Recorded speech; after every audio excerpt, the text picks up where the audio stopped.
Hello everyone, welcome to today's webinar. This is Mike Steckline, partner with the Institute for Enterprise Excellence in our series of webinars on experiments in transformation deployment. So this is the second presentation on that topic. And today we've got two organizations represented. You're first going to hear from Sandoval Regional Medical Center in New Mexico, and that's going to be Jamie, Silva-Steele and Yvette Sena.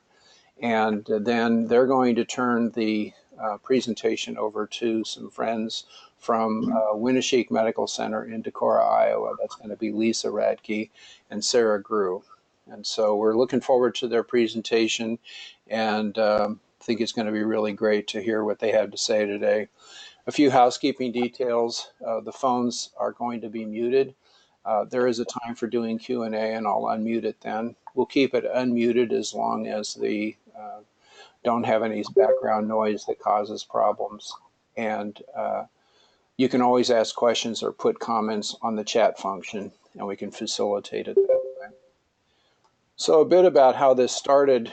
Garrett Bean, who I met when he was working in Wyoming, and he's now living in New Mexico as well, asked a question about putting together a webinar to talk about what it really means to own principles and systems and tools and the corresponding behavior that comes from that. And I reached out to some people that had some possible responses to that. And so we put together a series of webinars. And Garrett was one of the folks from his organization that presented last month. So we've got a series of presentations to talk about that. In order to do some introductions, when it comes to deploying this approach using principles of enterprise excellence, we did write a white paper that you can see at that, you can get it at that bit.ly link that's at the top of the page of the slide there. And the general format that we recommend in the use of this is to think about this format, about starting with experimentation, going to integration, and then moving to expansion, and thinking about the roles in the different categories here. It almost always starts with conversations with top management, their understanding of the guiding principles, the practice of the new behaviors, and creating new kinds of conversations, which then also connects to an internal resource team that's usually there, that they're learning this as well, because they're going to play in a new role. They're going to be learning to be coaching people, although they may be great at facilitation and teaching. They're going to be coaching people about how this works and really being principle-based architects.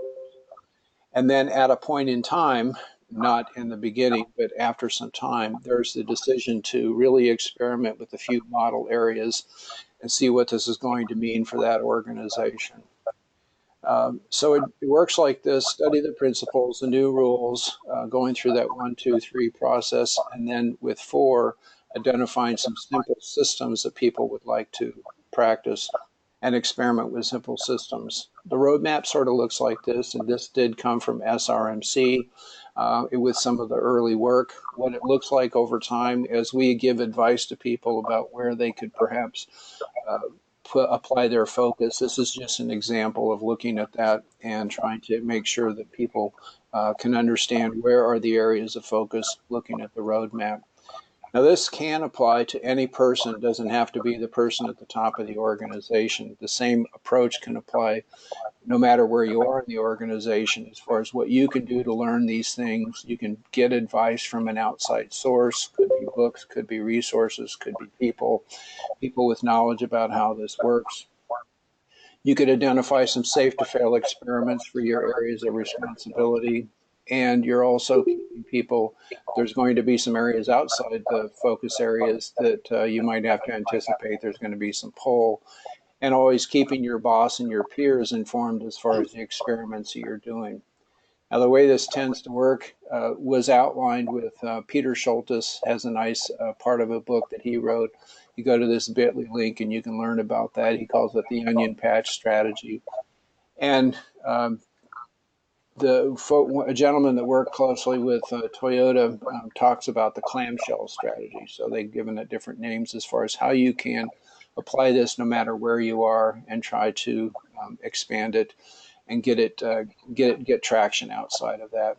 So with that, I'm going to turn it over to SRMC and have them walk through the presentation and see what we can do to learn from them. So take it away, Yvette. Thank you. I'm Yvette Sena, and we are with the University of New Mexico Health System, and I am the Process Improvement Director for the health system. And then Jamie is our CEO with Sandoval Regional Medical Center. Jamie, did you want to do your own introductions? That's fine, but you can carry on, and then I'll introduce myself as I get to my next slide. But thanks for including us today in today's presentation. So from the University of New Mexico Health System, we have a medical group, and we have a UNM hospital, which is a level trauma 1 center. I think we have about 365 beds, and then we have Sandoval Regional Medical Center, and I could say it wrong, but it's in the 60 bed range also. Correct. And in our journey, we actually first started, back in, I think it's 2007, when we really started learning about lean at an IHI conference. And based on our learnings from lean, we really became interested, and myself and my former executive director went to get training with our local New Mexico MEP. And from that training, we moved on to receive our bronze certification with SME. And we convinced the hospital to try a few IREs, some rapid improvement events, to show, can lean work? Is this really doable? Can we make improvements? So in the initial 2 or 3 we started, we actually made some really great improvements. And so the health system gave us approval to move forward with using lean as a methodology for improvement. And what we really used in these first few years was a rapid improvement event toolbox. That was really our focus of trying to get some very focused gains by using that methodology. And during that process, we actually trained our leadership in lean. They went through some of the MEP training. When we would do a rapid improvement event, we would bring in all of the key representatives of the people who were doing the work and trained them. So we had some great movement. Then we joined Catalyst with the Health Value Network. So we got some additional learning. And really what our goal was to say, how do we build daily problem solvers at that front line? And we want to sustain these improvements. But we found we weren't meeting our goal. So as we learned more from IHI and from Mike Stocklin, I'll let Jamie kind of take it from here. Great. Well, thank you, Yvette. So I have been with the University Health System now for 34 years. I'm a nurse by training, started in pediatrics, and I've had, this has been the only environment that I've worked in for my whole career. So a lot of the learning that I've done has been through, you know, the affiliations with HBN, Catalysis, now IEX, around the lean principles, and more recently the lean management system. So 6 years ago, SRMC was a year old. The hospital had just opened. It's about 32 miles north of Albuquerque, which is where our main UNM hospital facility is. And so it was a brand new operation. And I came over to basically assist the current leadership at that time, who was basically having lots of turmoil and issues going on with the operational stability. And I came as chief operating officer on an interim basis. And shortly after, and I'll just kind of fast forward, I found myself in an interim CEO role as the entire leadership team almost vacated, and consulted with our lean team, I'll call them our LQIP team, lean quality improvement team, to think about ways in which I now in an interim CEO role could really create some stability and infrastructure, because there quite frankly was not a lot of it in place. I knew Mike through the HBN network, and he and I actually went to lunch when he was here in Albuquerque. And I explained, I need a roadmap. You know, I'm new in this. I'm coming into a brand new organization. I need a management tool or system. And I had read on lean management, but I really didn't understand much about it. So you see the napkin there on the screen, and literally that's how it all started. We sat at an Applebee's, and Mike wrote me out basically my leadership A3 on how to get things moving forward on a napkin. And I came back to the organization and really tried to impress upon now my new executive team. We need a strategy in which to create, some stability, and this is something that I think we should look at. So Mike and I stayed connected, and in the meantime, we were able to engage with the Institute for Enterprise Excellence, which now Mike is obviously a part of, and Jake and the rest of the team. So I think I might need help advancing the slide. I don't see my arrows anymore. Thank you. So the strategy that we deployed was much of what Mike kind of just went through. Is we recognized that the new executive leadership in the organization kind of had to get our own strategy coordinated and organized. And so we spent 12 months in the beginning understanding what is the lean management system. We brought IEX in to work with our team. Our entire executive team spent that 12 months learning about the principles, the whole concept of the model, and really worked on ourselves as the leadership to understand the principles, key behaviors, what we needed to be doing as far as our own standard work, what standard work meant. I mean, all of these terms for us were a little, I guess, frightening in the beginning because we didn't understand, and it was a lot of us trying to just continue to hear from other organizations and hear from our folks at IEX on how to guide us down that pathway. We started with understanding those behaviors, and again started to brainstorm on those, and then started to these concepts of visual boards. And on the next slide, you can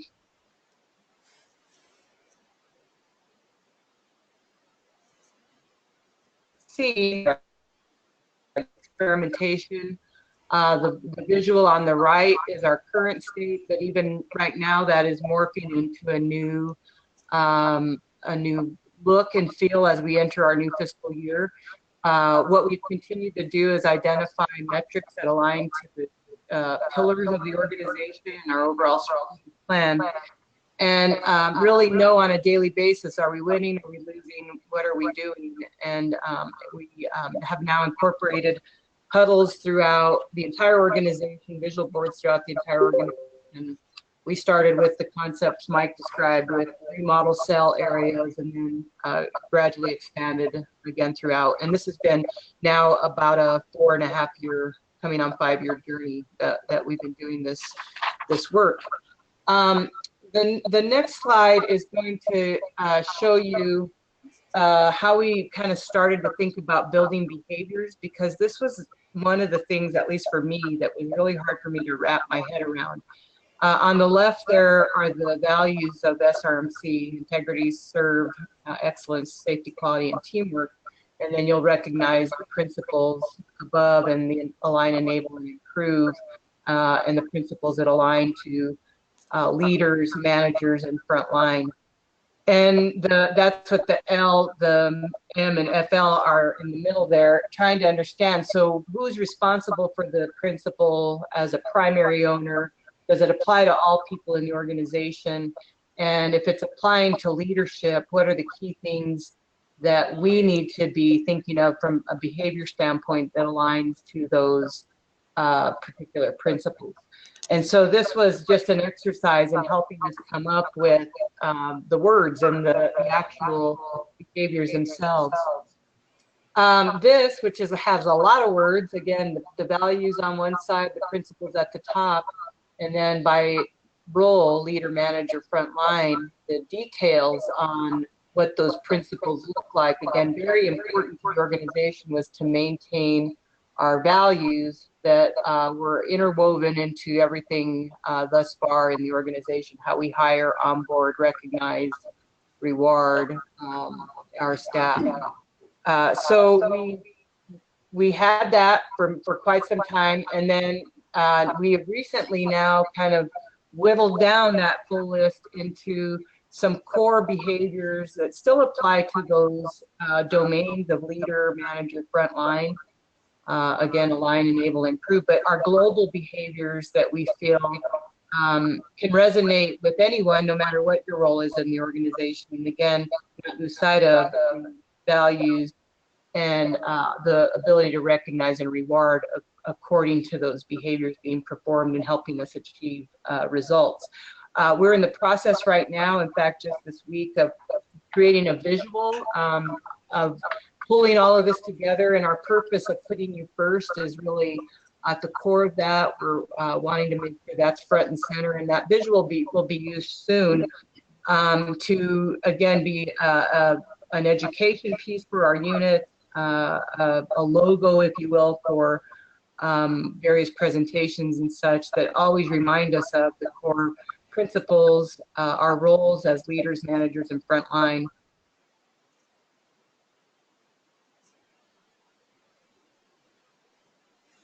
With that, I'm going to hand it now back off to Yvette. Thank you, Jamie. As we, oops, I think something else opened up. Let me try it again.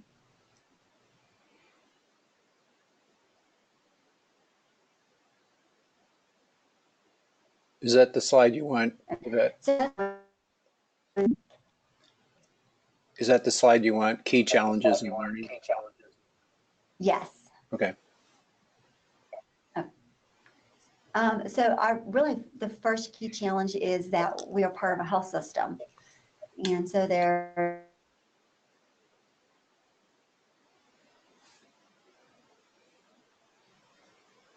a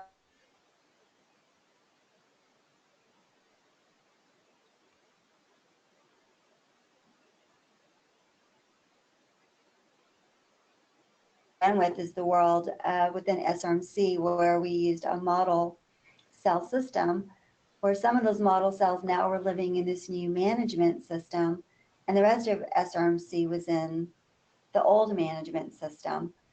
And that was really painful for a while, and it took a lot of extra work to get the work done as you were living in these two different worlds, along with living within a health system who also sees the management system in a different framework.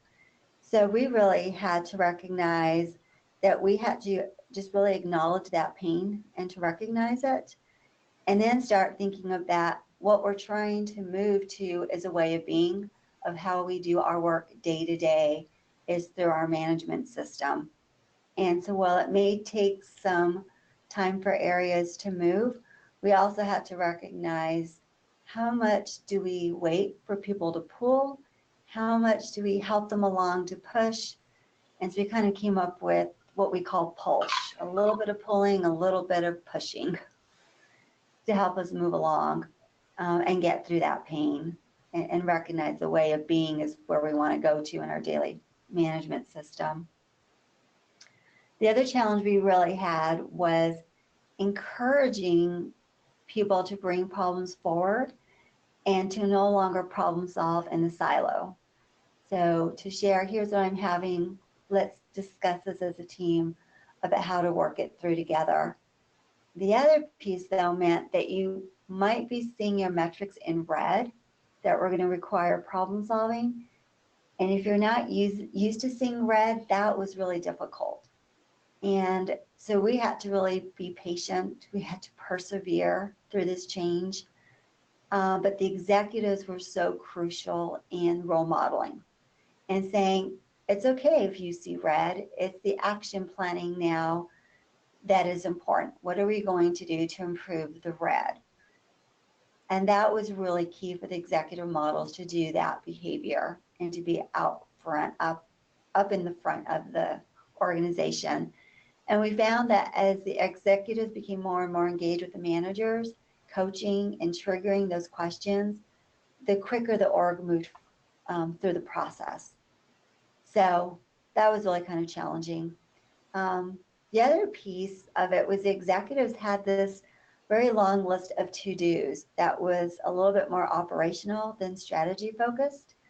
So IEX taught us this really great slide of, executives need to be over here in the strategy area, and frontline is doing the day-to-day operations, and you have your managers kind of filling the gap in between strategy and relaying that back to frontline to turn it into operational.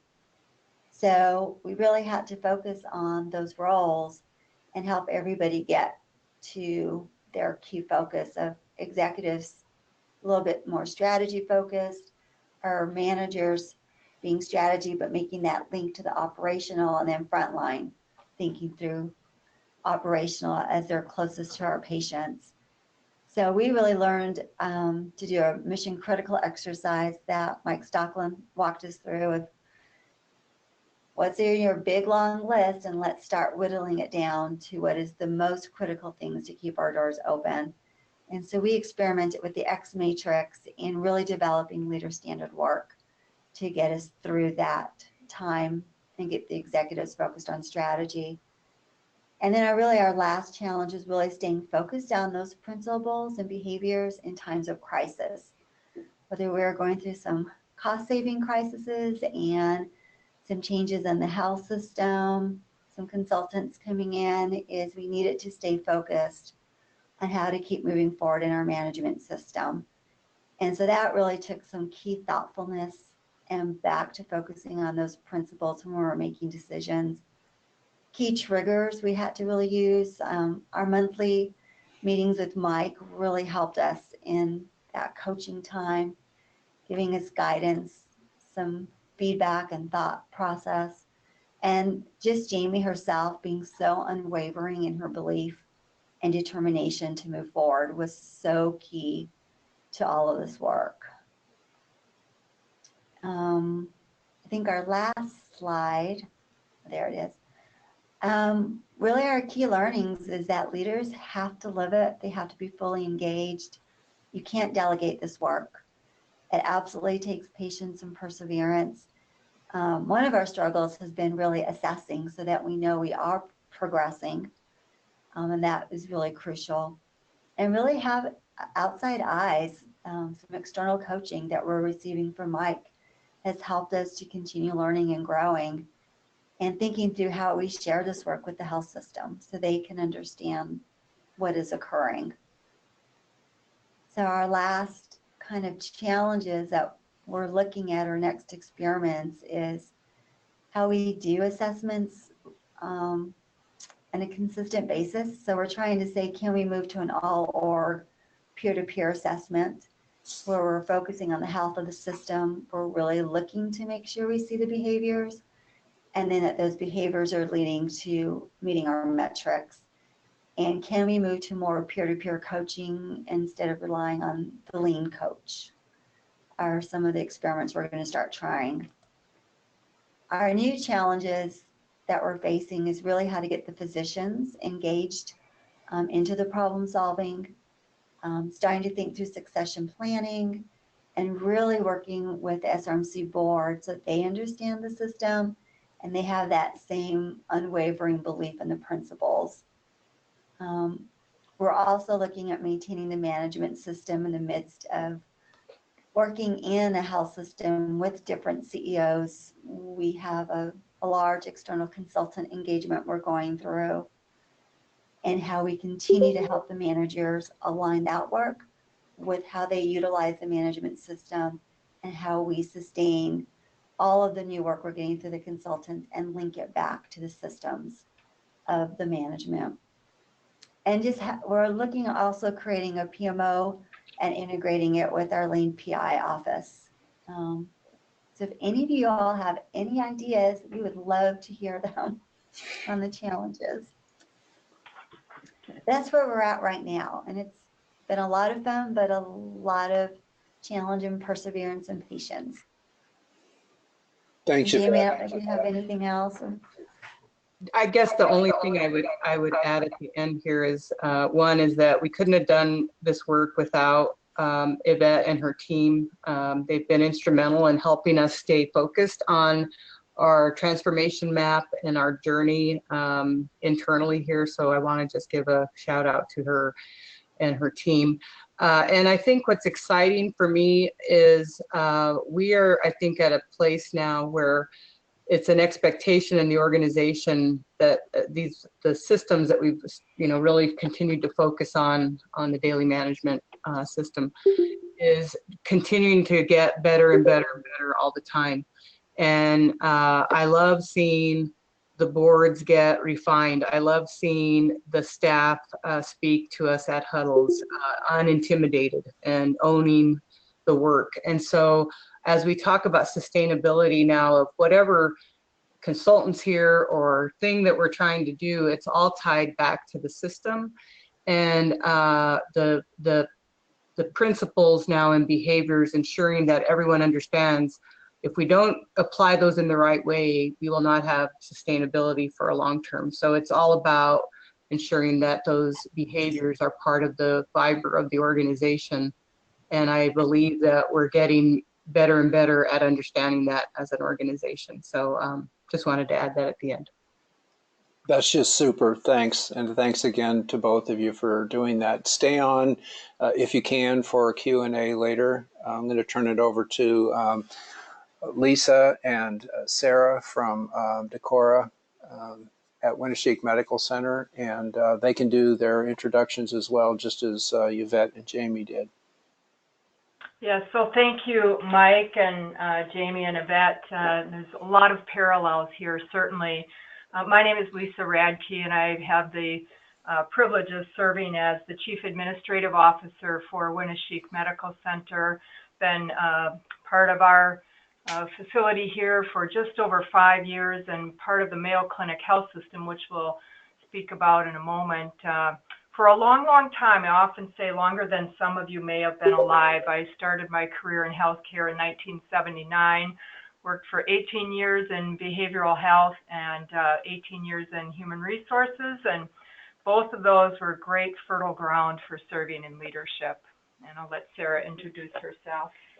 I'm Sarah Groux. I'm the Director of Practice Operations in the clinic. I have been here for about 20 years. I started off as a frontline occupational therapist in our rehab department, and then have transitioned to this role for the last a little over 2 years now. Sarah is definitely an example of someone who pulled with the system all along from the very beginning. We used to joke that she was one of those rogue departments. She was way out ahead of many of us and is truly a leader in our organization for all of this work. So just a comment before we start on our slides, that as you were speaking to assessment being important to know our progress, that actually is what we'll be focusing our time on here today, really on deployment and in particular on monitoring and evaluation. We have that same challenge, not knowing how we're progressing. And so we're excited to share this today. First, we wanted to share more about who we are in terms of Decorah. Let's see if I can get this to move here. There we go. So first of all, we're in Northeast Iowa, and we are not just cornfields. Very beautiful area of Iowa with the upper Iowa River that we're seeing here. It's a very hilly region, part of an area called the Driftless region, very unique landscape and environment. A lot of farmers markets that we have in arts community, a lot of great arts, shopping, dining experiences. We're blessed to have Luther College here, so a lot of fine arts activities, and just a beautiful rolling area that you can see. So not flat at all in this part of the area. And if you travel on our bike path, you'll know that it's not flat. And finally here, a picture of the river. This is called the Chimney Rocks region, and this has been shown nationally as a very beautiful area for kayaking and canoeing. And if you ever have the opportunity to travel to Northeast Iowa, we welcome you here to the Decorah area. Winneshiek Medical Center is a charitable not-for-profit community hospital and clinic. We serve Northeast Iowa and Southeast Minnesota, and we've been here for many, many years, since 1914. We are the second largest critical access hospital in Iowa. There's 82 critical access hospitals in Iowa, and we are owned by the citizens of the county, so a county-owned facility, and as such, we have a publicly elected board of trustees.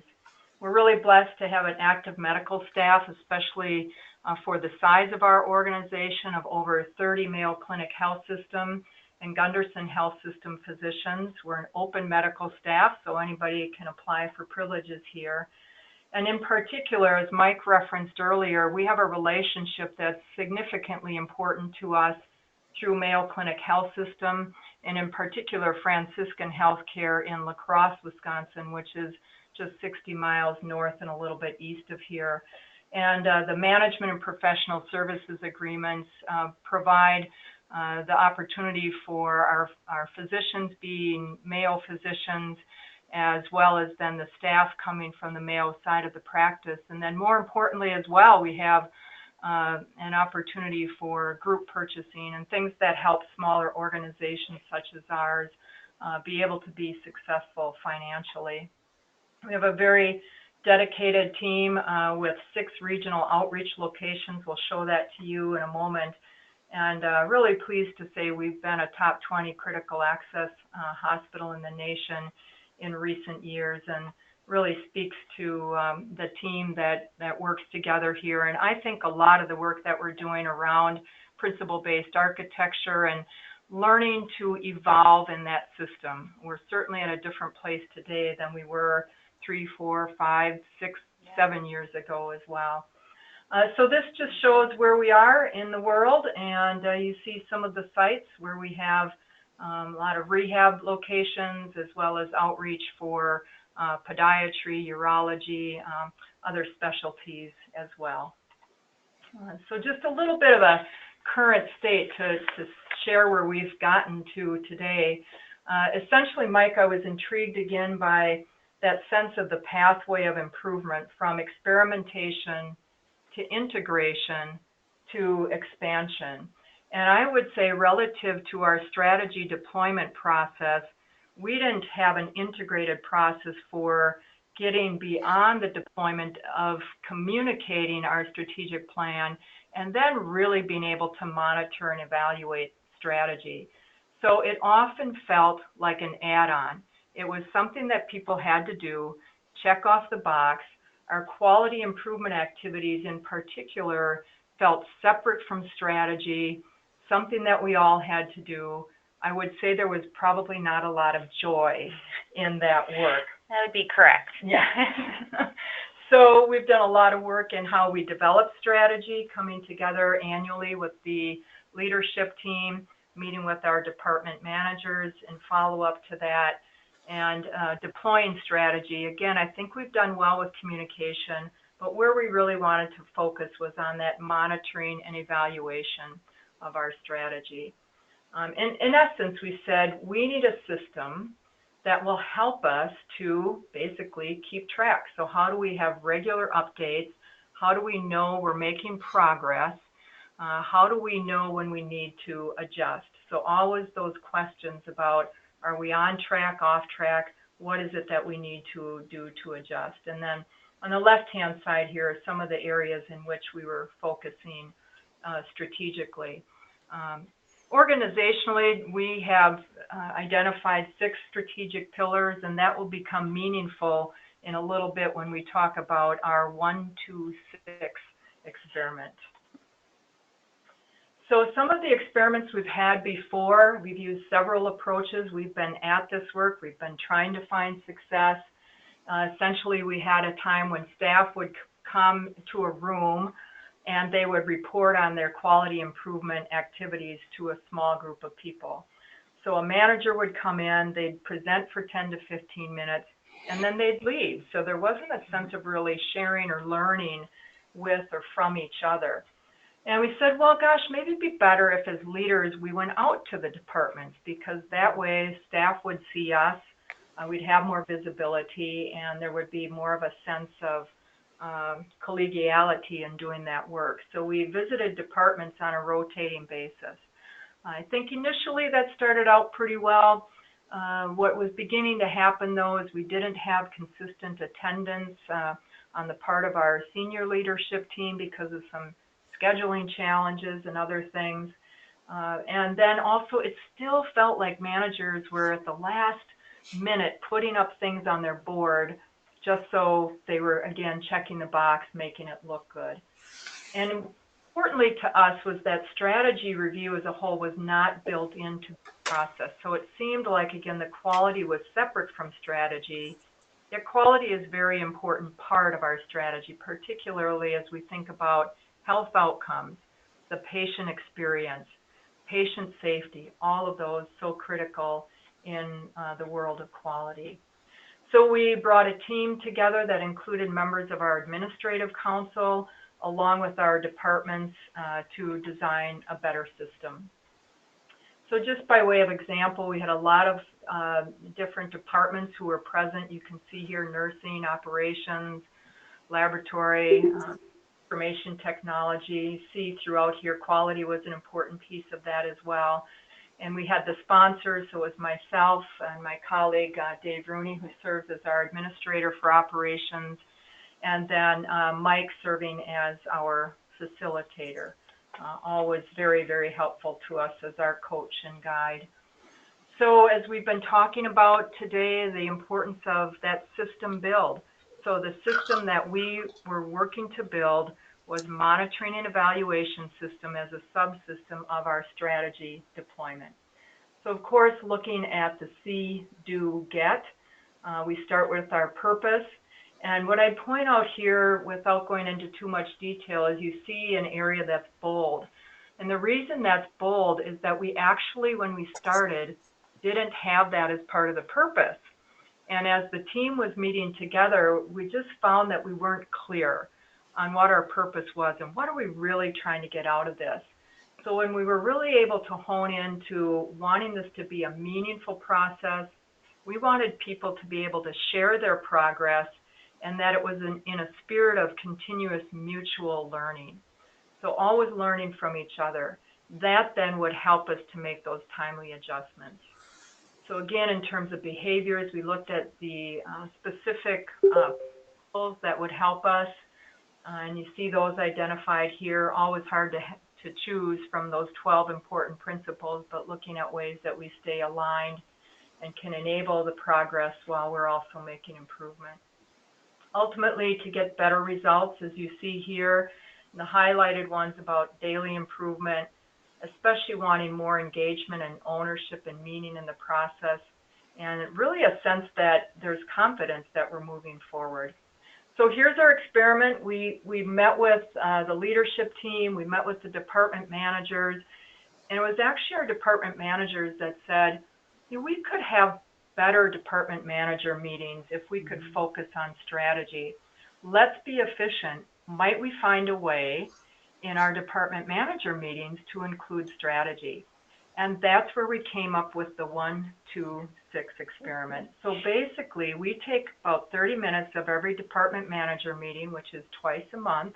They're only 1-hour meetings, so half the meeting focuses on strategy. We review one pillar, strategic pillar per meeting, giving us 2 pillars per month, and ultimately then getting through all of our 6 pillars per quarter so that every pillar is reviewed once a quarter. And it seemed like a really great pace.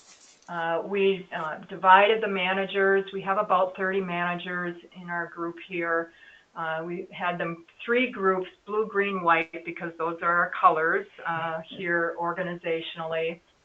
And then each group would post an update that they had related to the pillar. They could decide what that was, including a dashboard, an improvement project they might be working on, with every one of them using something we call the story template. And Sarah will share more about that in a moment.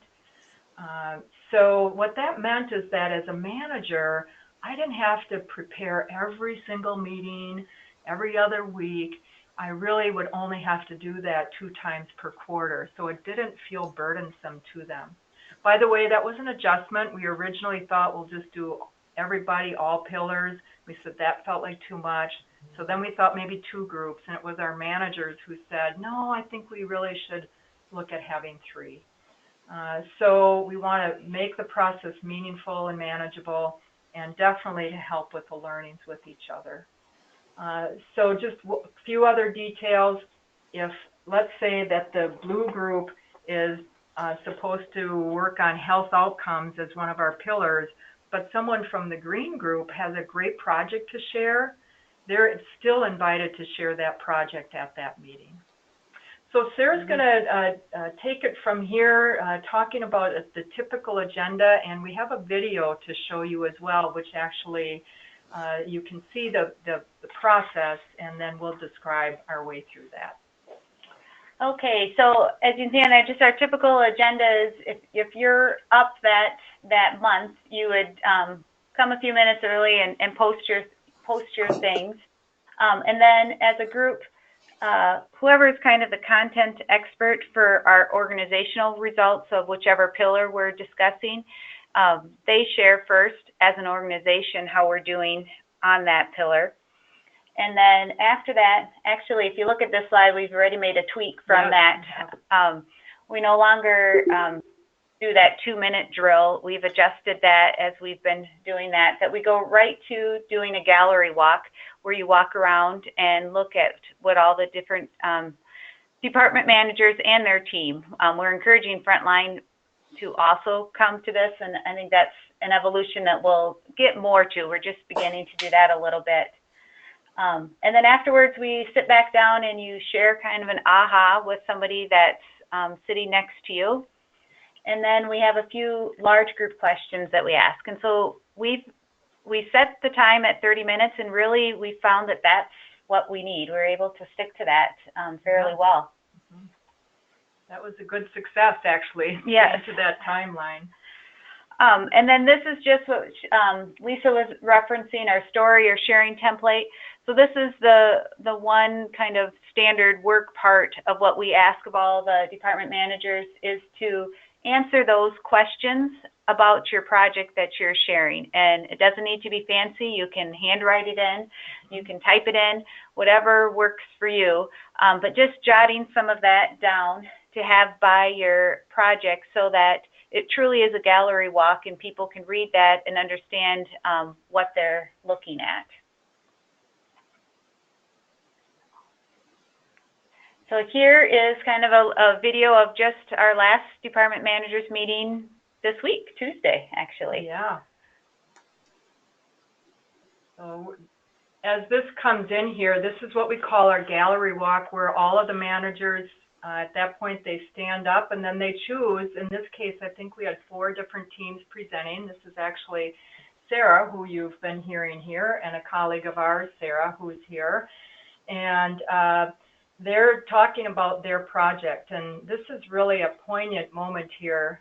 So Mike, thank you, has stopped the video at this point. We apologize to Sarah if she's on video here. She may not like this picture, but it's so poignant because what happened in this moment is, as Sarah was describing the work that we've been doing for Access, really, it was her other colleague, Sarah, who just had what we call a V8 moment. She's like, oh my gosh, and I could have shared some of my own information or provided that to you. So there's a sense of not being so siloed in departments. So as we were talking and listening to each other, it was just one of those great aha moments, and we wanted to show that.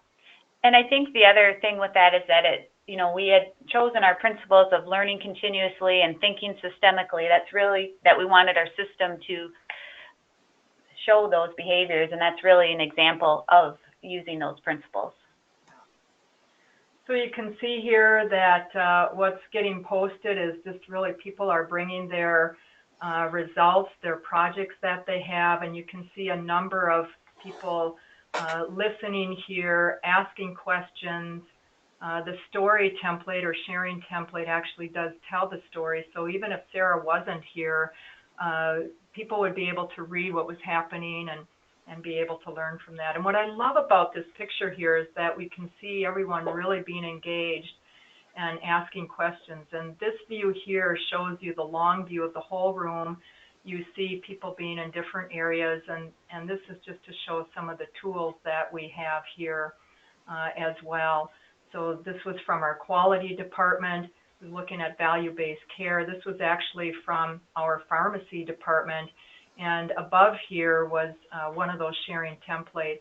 And this is really cool to see this here, just how simplistic it is. The pharmacy department actually took tongue depressors as a way to show when they had some downtime, it's like, well, what are some things that need to be done? And so they see them in the daily to-do, and then they take it off the board, they do it, and they can put it over in the done pile. So there's a sense that I always know if I'm just waiting for a phone call, there's other things I can be doing. So from the simple to the complex, we actually, as part of this, had a member of the team, it was marketing and communications, who had a more sophisticated system that was electronic relative to budget tracking. And they were sharing that in such a way that other managers were like, oh my gosh, could you build one of those for us? And so how neat to see the departments learning and working together with each other. So after that, then that's when we sit down, and these are the 3 questions that we ask to the big group, and we share that with each other. And again, those 3 questions are really a tool to help us learn continuously and really focus on process. So it helps support those principles. And this slide you can't see very closely, but the idea behind it is to show you a quick and easy way to get a pulse of how we're doing. So we had asked 3 questions as we were building the system, so the work group that was building the system, of all the department managers, and then actually went out to our departments and asked these 3 questions. And the questions, each one aligns with either align, enable, or improve. So it was, I know what WMC's key strategic initiatives are. I know how we are performing on these key initiatives, and that we make timely and necessary adjustments depending on how we are doing on key initiatives. And so the next slide will show, that's our before and after. So initially we took it in the end of February, and then we took it again in August 13th. And what you can see is we're moving in the right direction, that we're having more high numbers than low numbers with that. So, and I think in particular what our team identified was that the greatest area has been knowing what the key strategic initiatives are. We've made gains in all 3 of these questions in terms of performing. We still need to get better at that, certainly, and then that ability to make adjustments as well. We've made gains and still have opportunity there as well. So some of our learnings and ahas, we really, with the work group that designed and built the system, it was a variety of departments. It wasn't just administration. It wasn't just clinical departments. It was clinical, non-clinical, and I think that was really key in building a system that works for all of us, and to really help us think more systemically of how things affect different people. And with that, it was kind of by accident, but the way we built it was just by asking for volunteers, but through that we ended up getting really a great representation. But I think the idea of asking for volunteers is all of the work group members really have a lot of ownership in the system, and many of them are online, I believe, and so feel free at the end to ask them questions as they were an integral part of building the system. And then as part of that, staying true to that system build process. It's easy to look back at it now, and we're really excited about how this is going. We're just over halfway through our first quarter. We've had 4 out of our 6 pillars reviewed now. And it wasn't always so easy. We had to step back. This chimes in with the clarity of purpose too. We had to really come back to what is our purpose here and get clear on what that is, and actually find out that it was different than what some people thought it was. So we had to really be clear about that, adjust all along the way, come back to the importance of the principles, what are we trying to get, and as we were able to stay true to that system build process, I think that really led us to where we are today. Keep it simple. Gosh, Mike, you're always such a great mentor for that. The idea of experimentation, it doesn't have to be perfect, and simple helps us learn a lot, actually. And then finally, this quote is just my favorite one. We were halfway through the process, and one of our managers said, I learned more in the last couple of months about our strategy and what other departments are doing than I have in all the years I've worked here. So that to me says that that's what we're trying to get, is that people are really on board. Excuse me, they're on board. More importantly, they're excited about it. The sense of moving forward collectively. Oops. Well, great. Thanks for that. Always excited to see what the people are doing there at both organizations. And this is a time if there's questions or comments or feedback. I'm going to unmute the phones, and if the background noise is not a problem, I'll keep them unmuted. If I get some background noise, I'll mute them again, and then we'll just use the chat function. There is a chat question here that says, how do you engage non-operational support departments such as HR, OD, finance, in facilitating your systems to support their work? And I guess that could be for either organization, either SRMC or Winneshiek Medical Center. So this is Lisa. I'll take a try at that. And I think this really goes to the engagement we have from all of our team. It's been really fun for me, especially to see the engagement from those departments. So by way of example, our marketing and communications department, you might say, well, gosh, what do they have to do with health outcomes? Well, community partnerships is part of their work. And they have, every time they've had an opportunity to present something, they have had something to present because they're finding ways to make those connections now. So they're very engaged. Human resources, very engaged. Our HR leader here has a very unique visual management for her own team, and every day in their huddle, they're going through that process. And they talk about the people, the partners, all the work that they're doing to help with that as well. So a lot of engagement there.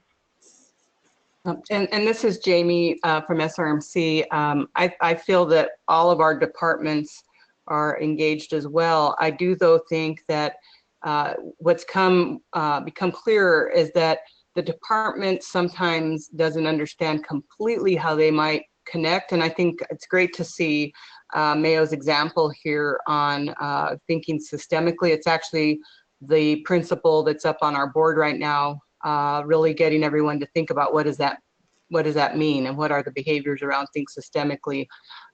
So Yvette and I have just recently talked about how do we create more learning, more opportunity to help those that are non-clinical understand their connection to the overall goals of the organization. And I think we'll see some good traction this fall and winter in that area.